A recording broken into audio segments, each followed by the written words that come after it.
Colby Covington is set to wrestle Dillon Danis at RAF 7 on March 28th. The event will be headlined by a rematch between Arman Tsarukyan and Giorgio Poulos. This will be Colby's second time competing at Real American Freestyle. He previously defeated Luke Rockhold at RAF 5 back in January. Dillon will be making his debut with the promotion. Who do you guys have for this one? Drop your predictions in the comments. Dan Hooker has addressed the allegations after a woman he reportedly had a relationship with publicly claimed that he is gay and was cheating on her with men. Dan posted this on Facebook. He wrote, "Okay, it's been a minute. I'm back training, but before I go back to my team, I feel like I need to address a couple of things, mostly out of respect for the people I care about who have been going through it. My wife has been my rock and always will be my best friend, and the best mother to our awesome girls. My kids are my world. I'll look after my family until the day I die, and every day after that. They mean everything to me. I don't think most of this is anyone's business, and you know what they say. You shouldn't believe everything you see, and even less of what you hear. The blow-ups on social media caught me off guard. I honestly didn't think anyone would take it seriously, but since people care, it's pretty simple. I ended an arrangement with someone. Naturally, she wasn't happy and asked for $100,000 for an NDA. I said no. What happened next was wild. She was clearly upset and started a campaign of lies to try to embarrass and defame me, and mostly to intentionally upset my family. I'm not making excuses for myself, it is what it is, but it hurts when the people who end up getting dragged into it are the ones who did nothing wrong." Israel Adesanya is back training with Robert Whittaker ahead of his fight against Joe Pyfer on March 28th. Whittaker isn't currently booked for a fight, but says his next bout will be at light heavyweight. He recently named Magomed Ankalaev, Dominic Reyes, and Jan Blachowicz as ideal matchups for his light heavyweight debut. It's always a pleasure having my bestie in the gym. So what's up, bestie? Hey, what's up, guy? Let's go. Thank you. Let's go. Always pushing me, no matter what. Ah. Valentina Shevchenko is fired back at Ronda Rousey. Ronda mentioned Valentina having an OF yesterday when discussing UFC fighter pay. It's just not about putting on the best fights possible anymore. Dana isn't the owner, and he isn't calling the shots, and he isn't running things the way that he wants because he's an employee of the company. It was a big mistake of theirs to not let him just run things the way that he always has. Oh, he knows the White House card sucks. Like he knows that they were pushing this for over a year, and it fell extremely short of expectations. I mean, he was so upset about it. He was talking about a fight falling out the day before. You know, it's I can guarantee you he's not happy with it either. It used to be that UFC was the best place that you could come in combat sports to make a living and be paid fairly, and now it's no longer. It's one of the worst places to go. It's one of the it's why so many of their top athletes are leaving to go and find pay elsewhere. It's why their champions like Valentina are selling pictures of their titties on OnlyFans. You know, like these people are, a lot of them at the ground level, they can't support their families. They're living poverty level fighting full time. This company just got $7.7 billion.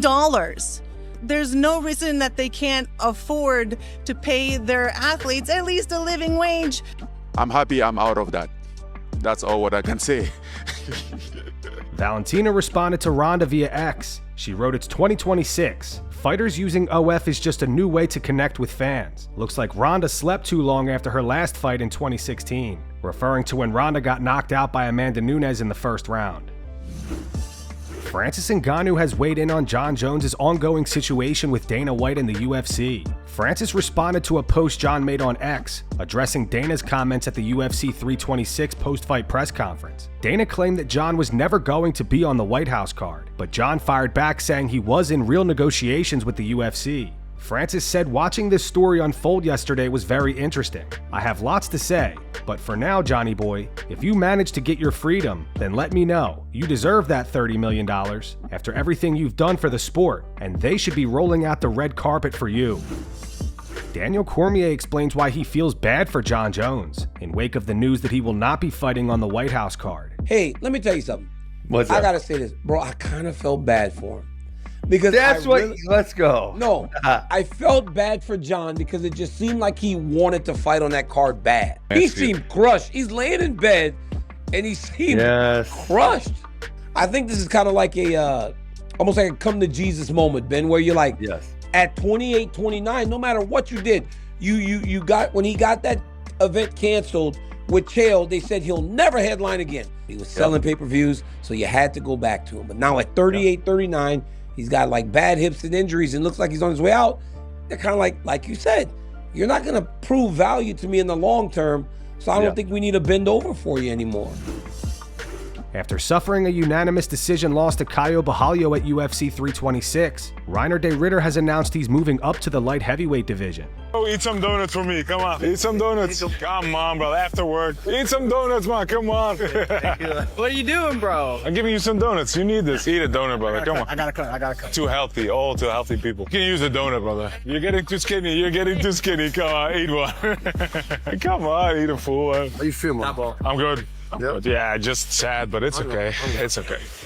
Yeah, I want to say thank you guys for all the help. I came up a little short. I think could have gone either way, but I'm happy that I got my body back, most importantly. I was able to go 3 hard rounds, and I think I have a lot more to show. I brought you guys donuts because I need you guys heavy. I need you guys strong because I'm coming at 205, baby. Yeah. Hey, let's go. Let's go. All right, hard work on 3. 1, 2, 3. Let's go, baby. Let's go. Eat some donuts for me. Come on. Caio Borralho left a comment on that video. He wrote, "God bless your career, brother. Truly honored to have shared the octagon with you. All love. Go get them light heavyweights." Alexander Volkanovski admits he was surprised at how Charles Oliveira was able to dominate Max Holloway. And I thought he might be able to do that for a couple of rounds, but I can't see him. I thought like Max would eventually get up. And this is where the fight IQ comes in. It's like, even if he does take him down, I don't see Charles being able to... I thought there'll be more scrambles, which would affect Charles a little bit more. I thought he might get maybe that little bit more tired. Obviously cuts a lot. Max is a freak when it comes to cardio. And I thought that, you know what I mean? So that's where I thought, even if he does do that game plan, as that guy said, as like, if the fight keeps going, can he keep that pace going? And that's why I said I might see a late for submission or finish from Max. But he was able to just do that the whole 5 rounds, which is incredible. Jorge Masvidal says he believes Sean Strickland would beat Khamzat Chimaev. Masvidal breaks down why he doesn't think Khamzat is quite as good as many people make him out to be. Chimaev, to me, though he looked great in that DDP fight, I don't think he's all that good, man. I'll be honest with you. Really? Look at the Usman fight. Usman was a 170-pounder. Took the fight in 11 days' notice. And funny story, I seen Usman like 2 days before he took that fight out and about. I was out in Miami at a place known to stay open till like 6 a.m. I was like facing this when somebody touches me on the back, like kind of aggressive, and then I go, God be with you, I'm about to so who the is it's too late for anybody to touch me that I don't know. And I turn around and Usman, he's like, what's up? I'm like, what the doing? He's like, man, same thing as you, I'm just chill out. I was like, all right. We chilled out for a little bit. I went my way, he went his way, and then I see like Usman's going to Abu Dhabi, where the fight Chimaev. I thought Chimaev lost that fight. Look at the tape. He won the first round, lost the second and third, didn't get more takedowns, got stuffed up and got punched in the face more. So I definitely thought Usman won. That's a 170-pounder that's coming off the couch. I don't think he beats Strickland. I'm dumping the house on Strickland on that one. Really? Like 100 bands. And I don't even think Chimaev fights him because they've trained a lot. I'm Prize Picks, I put up 100 bands of my own money. I'm gonna go, what? That's how confident I am. Really? It's a bad style for him. I've seen Sean go with good wrestlers over at American Top Team. Guys that wrestled their whole lives, All-Americans, national champions. And dude, this guy can wrestle defensively. Now, he never uses his wrestling in a fight, but if you try to wrestle with him, you quickly find out this guy could wrestle back into me. And that costs a lot of energy. And Chimaev doesn't have the best gas tank, you know? Sean O'Malley and the MMA Guru discussed the backlash the UFC has received since announcing the White House card. White House card, not being a White House card, just a numbered event, people would be like, holy shit, this is a good card. The fact that it is the White House card and we were promised some crazy shit, was a little similar to the Sphere, and it was like, I mean, we got our hopes up too much, I think. But if you add Charles to this could make up for it. We got Topuria versus Gaethje. Yes. We got Pereira versus Garn, O'Malley's Harbin. Huffy Chandler. If you look at that card, it's like a sensational pay-per-view card. Yeah. But the problem is the way they talked about the White House is like, you thought there was going to be this wild card. You thought oh my Jesus God, was he's fighting. back. Yeah. Yeah, we thought Jesus was coming back. We did. One, you know, I mean, there was like a You know, McGregor Diaz 3 is like sneakily on the card, or McGregor's on the feature fight with Chandler, or Jones. I don't know if they trust him to be on the White House, you know. Yeah, I mean, they said that supposedly one fight fell through. Joaquin Buckley pitches the idea of a BMF tournament with open weight fights. I think they should keep it, right? But the only thing about the BMF title, you got to run it tournament-wise, open weight class. Any person that want to sign up for it, you get to fight for it. But you can fight a heavyweight, you can fight a flyweight. It don't matter. Like back in the days, like back in the old days. But you really prove you the baddest motherfucker. You know what I'm saying? That's what I think. What y'all think about that?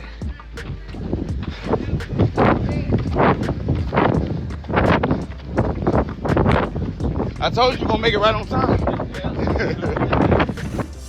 Paulo Costa is moving up to light heavyweight to face Azamat Murzakanov at UFC 327. In an interview with Homa Fight, Murzakanov says Brazilian fans are DMing him asking him to finish Paulo. He's a funny guy. He makes me laugh on Twitter and stuff. So what are your thoughts on him just as a person? You know, I don't know him again as a person. I have no idea what to think of this guy. But one thing I know for sure is all my fans, and I think some of his fans, texted me, called me, they asked me to beat him up for some reason. And I have no idea why they get that hate towards him. Well, I actually saw Brazilian fans were saying, yo, Paulo's our guy, but we want you to beat him up. Do you like having the Brazilian fans backing you here? Yeah, I wanted to find out why even the Brazilian fans, they have this hate on him, why they want me to beat him up. I would like to find that out myself. Obrigado. Tell him to say obrigado. It means thank you in Portuguese, I think. Это на португальском. Спасибо, можно сказать на obrigado. Скажи на камеру, говорит. Obrigado. I love. Hype Brazil went down tonight. Alex Pereira was in attendance for the event.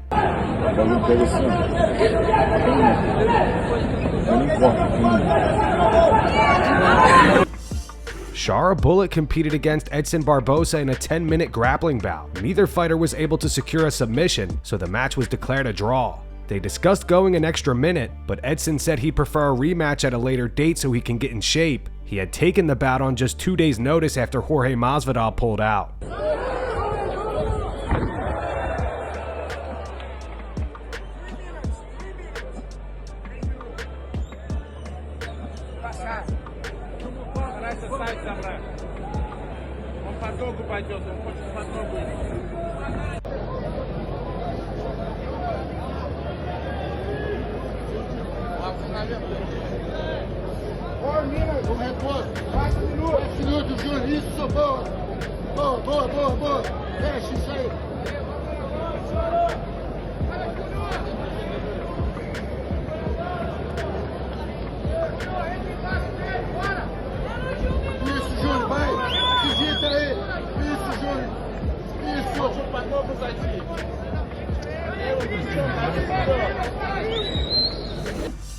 The match between Jon Silva and Bryce Mitchell also ended in a draw, as neither fighter was able to secure a submission. Earlier, Silva and Bryce ran into each other backstage and things got heated, with Silva even taking Bryce down. However, many fans thought the video was fake.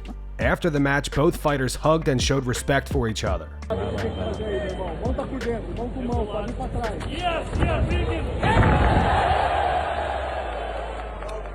Faz o frame empurrando ele para repor a guarda, Jean. Isso, repõe a guarda. Vamos por dentro, exato. Bate o quadril pra cima, Jean. Não deixa ele montar, Jean. Essa perna direita. This young man, he wanted my shirt. I can't give him my shirt, that's for my son. I have to keep them. I have something better for him. This is the everlasting word of God. The whole truth is nothing but the truth. Young man, you would take this word and live a life of honor for Jesus Christ. This is the true gift, the gift of eternal life. And in the main event, Arman Tsarukyan put Muhammad Mokaev to sleep with a rear naked choke with about 2 minutes and 15 seconds left in the bout. Afterwards, Arman called out Charles Oliveira.